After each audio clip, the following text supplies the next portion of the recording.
रुख करूंगी। मुझे दिख रहा है कि आपके साथ कोई मेहमान भी मौजूद है, बात कराइए हमारी। मतदान का आखिरी घंटा। जी बिल्कुल शोभना, मैं आपकी बात कराता हूँ। आखिरी घंटा बचा हुआ और जगह जगह पर जबरदस्त भीड़ जो है वो मतदान केंद्रों पर लोगों की देखने को मिल रही है। मेरे साथ जो मेहमान है उनका तारुफ मैं आपको करा दूं। आम आदमी पार्टी का जो सीएम के कैंडिडेट है, जो चेहरा, ईशुदान गढ़वी साहब हमारे साथ है। सर, आखिरी घंटा बचा हुआ है, जो फाइट है वो त्रिकोणीय मुकाबला है। इन त्रिकोणीय मुकाबले में आम आदमी पार्टी कहाँ पे खड़ी हुई दिखाई दे रही है? आपको लग रहा है कि आप सरकार बनाने जा रहे हैं? बिल्कुल, देखो लोग निकल रहे हैं, लोग घर से बाहर निकल रहे हैं। अभी मैं परसेंटेज देख रहा था, तकरीबन मुझे लगता है 5 बजे तक 60% के आसपास वोटिंग होने की संभावनाएं जताई जा रही है। ख़ासतौर पर आदिवासी बेल्ट में ज़बरदस्त वोटिंग हो रही है, 70-71% वोटिंग हो रही है अभी तक का आंकड़े। मुझे लगता है कि वहाँ 78 तक परसेंटेज वोट जाएंगे। ये परिवर्तन के लिए वोट हो रही है।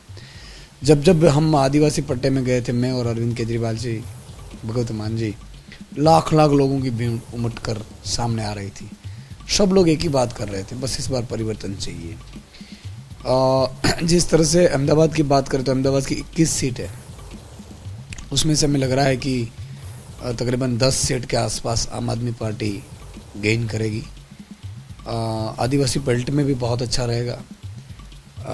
नॉर्थ गुजरात जो रहा है वो भी आम आदमी पार्टी अच्छा प्रदर्शन करते दिख रही है।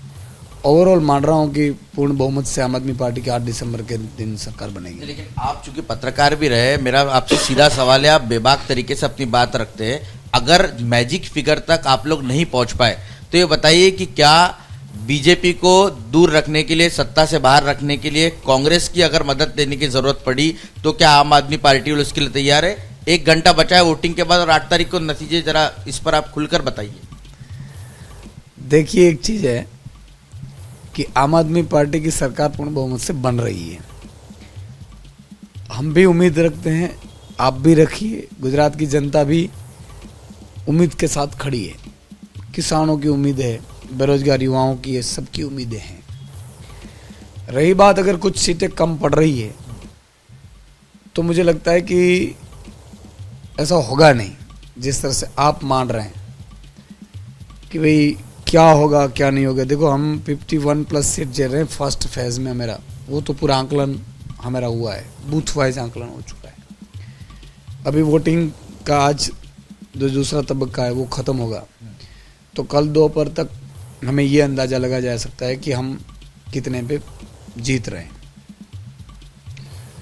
हमारा एक ही मकसद है कि गुजरात की जनता का भला होना चाहिए। नहीं जी, एक आखिरी कमेंट कि क्या जरूरत पड़ी तो कांग्रेस का साथ आप लोग लेने के लिए तैयार है? हाँ या ना में जवाब दीजिएगा। नहीं, मैं ये तो बोल रहा हूँ कि अभी तो रिजल्ट नहीं आया है। रिजल्ट आने के बाद देखो, गुजरात की जनता के लिए हम कुछ भी करने के लिए रेडी हैं। कुछ भी करने के लिए तैयार है गुजरात की जनता के लिए। तो संकेत कहीं ना कहीं दड़वी जी देते हुए दिख रहे हैं, हालांकि फिलहाल पत्ते खोलते हुए नहीं दिख रहे। Back to studio. बिल्कुल, और बहुत आनंद भी आता है और तमाम रिपोर्टर्स जुड़े हुए हैं, सभी के चेहरे पर इस समय मुस्कुराहट है, क्योंकि आप किसी भी पार्टी से बात कर लीजिए, नतीजों से पहले हर पार्टी कहती है कि साहब पूर्ण बहुमत आ रहा है, चाहे आधार हो और चाहे ना हो। अब मैं रविकांत का रुख करना चाहूंगी, फिर आऊंगी विकास और नीरज आपके पास। रविकांत के पास, उनके पीछे मुझे कुछ दिलचस्प तस्वीरें दिखाई दे रही हैं। रविकांत, आदिवासी इलाका कहा जाता है, ग्रामीण इलाका कहा जाता है, और ये कहा जा रहा है कि ग्रामीण इलाकों में इस बार जम के मतदान हो रहा है। क्या रिपोर्ट आपके पास? शोभना, इस समय हम वडगांव की महत्वपूर्ण सीट पर हैं, जहां पर कांग्रेस के नेता जिग्नेश मेवानी खड़े हैं। और यहां पर आप देखिए, ये ग्रामीण इलाका है और 65 से 70% वोटिंग यहां के जो आसपास के बूथ हैं उस पर हो चुकी है। यहां पर जितने भी लोग खड़े हैं सब वोट दे करके आए हैं। इन सब के उंगली में जो वोट चिन्ह है वो बना हुआ है, स्याही लगी हुई है और सारे लोग वोट दे करके आए हैं। आज इस पर्व पर, लोकतंत्र के पर्व पर, आप क्या कहना चाहते हैं वोट देने के बाद?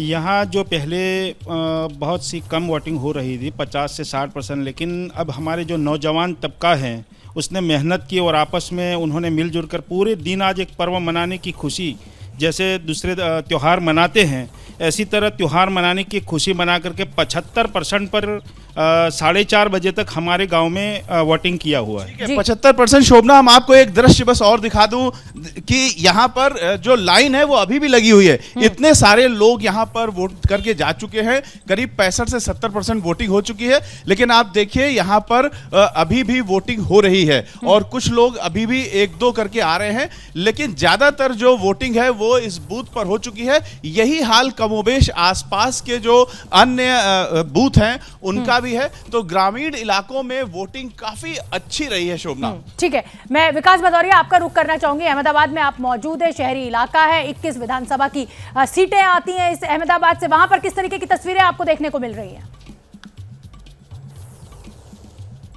शोभना, मैं गांधीनगर आ गया हूं इस वक्त। मैं आपको बाहर का नजारा दिखाता हूं। सीआर पाटिल जो कि प्रदेश अध्यक्ष हैं बीजेपी के, देखिए उनके घर के बाहर गाड़ियां खड़ी हैं और इलेक्शन मैनेजमेंट से जुड़े हुए लोग उनके घर पर मौजूद हैं। घर के भीतर ले चलता हूं, हम सीआर पाटिल साहब से भी बात करेंगे। ये उनका गांधीनगर में सरकारी आवास है, सांसद की हैसियत से मिला हुआ है। प्रदेश अध्यक्ष हैं, कद्दावर नेता माने जाते हैं, माइक्रो मैनेजमेंट के खिलाड़ी हैं और इस वक्त जो मैं आपको उनके घर के भीतर ले चलता हूं। लगातार बैठकों का दौर चल रहा है। चुनाव जो है वो आपको पता ही है कि लगातार जो वोट परसेंटेज है वो कम हो रहा है और वोट परसेंटेज कम है तो हम समझने की कोशिश करेंगे सीआर पाटिल साहब से, लेकिन वो मना कर रहे हैं कि अभी एक बैठक में है, उनसे बाद में बात कर ली जाएगी। हाँ। और ये चिंता ज़रूर है हर उस पार्टी की जो चाहती है कि ज़्यादा से ज़्यादा मतदान लोग करने पहुंचे ताकि जो रिजल्ट है उनके उम्मीदों के मुताबिक आए। और यही वजह है कि बीजेपी की भी चिंता है। पहले फेज में भी मतदान हुआ था, कम मतदान हुआ था। दूसरे फेज में भी अभी तक जो है वो 51% मतदान हुआ है। जाहिर सी बात है पार्टियों के लिए चिंता की बात है। हालांकि ये भी माना जाता है कि अगर कम मतदान होता है तो सरकार को ज़्यादा खतरा नहीं होता है और बीजेपी की यहाँ पर सरकार है, तो इसलिए बीजेपी उम्मीद में ज़रूर है। लेकिन अभी जो आज सेकंड फेज का मतदान है, यहाँ पर बीजेपी की 51 सीटें थीं पिछले चुनाव में। बीजेपी ने जो टारगेट रखा है वो 70+ का रखा हुआ है। अब ये टारगेट कैसे पूरा होगा ये देखने वाली बात होगी और अगले कुछ घंटों के बाद जब मतदान पूरा हो जाएगा, रात तक बीजेपी का आकलन भी आ जाएगा कि आखिर वो किन सीटों पर आगे चल रही है। बिल्कुल ठीक है विकास, आप बने रहिए और कोशिश करते रहिए। हो सकता है सीआर पाटिल साहब को फुर्सत मिल जाए और आप उन्हें हमारे साथ लाइव ले आए। नीरज पांडे का मैं रुख करना चाहूंगी। नीरज पांडे, आप वडोदरा में मौजूद है, शहरी सीट है लेकिन मुसलमान वोटर का भी अच्छा खासा दबदबा है। पिछले बार की अगर मतदान परसेंटेज की बात करें तो 40 से 42% था। इस बार क्या तस्वीर है? इरफान पठान का शहर है वडोदरा, थोड़ा सा बढ़ा है।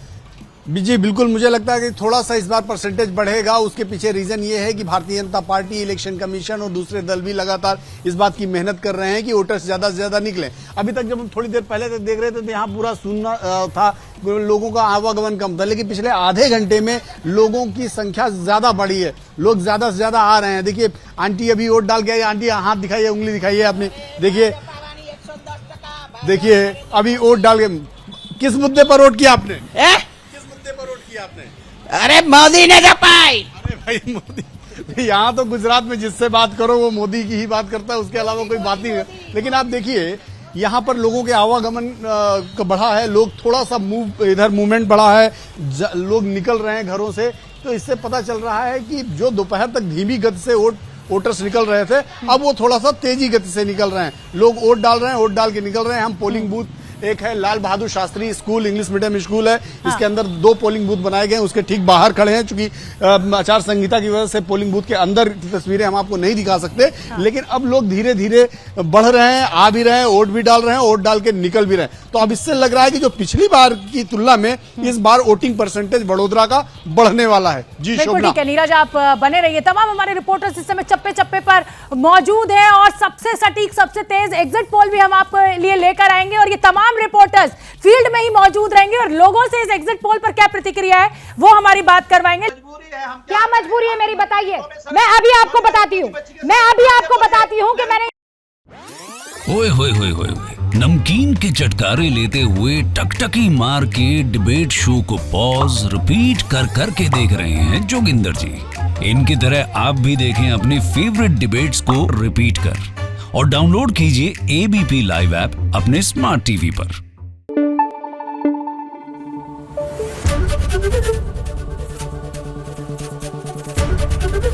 एबीपी न्यूज आपको रखे आगे।